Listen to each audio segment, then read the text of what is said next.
இந்த black hole ஸ்பேஸை மட்டும் வளைக்கல, டைமை சேர்த்து தான் வளைக்குது.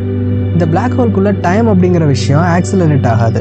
நம்மளோட பூமியில் இருக்கிறத விட ரொம்பவே கம்மியாக தான் இந்த இடத்துல டைம் அப்படிங்கிறது ரன் ஆகும். இதை நீங்கள் நிறைய படங்களில் கூட பார்த்துருக்கலாம். லைக் இன்டர்ஸ்டெல்லார் படம் மாதிரி.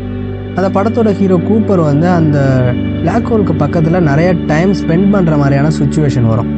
அதுக்கப்புறம் அவரோட பொண்ணை போய் பார்க்க போகும்போது அவரோட பொண்ணுக்கு ரொம்ப வயசாகிடுக்கும், கிட்டத்தட்ட கிளவி ஆயிடுவாங்க. ஆனால் இவர் பூமியிலேருந்து கிளம்பி போகும்போது எப்படி இருந்தாரோ அதே மாதிரி தான் இருப்பார். அது காரணம் என்னென்னா, பிளாக் ஹோலுக்கு பக்கத்தில் டைம் அப்படிங்கிறது ரொம்பவே ஸ்லோவாக தான் ரன் ஆகும். எதனால் ஸ்லோவாக ரன் ஆகுது அப்படின்னா, இந்த ஸ்பேஸும் டைமும் ஒன்றோட ஒன்று இன்டர் கனெக்ட் ஆகிருக்கும். இப்போ உங்களுக்கு புரிஞ்சிருக்குன்னு நினைக்கிறேன். நமக்கு இடையில இருக்க ஸ்பேஸ்னால தான் இந்த டைம் அப்படிங்கிற விஷயமே தேவைப்படுது.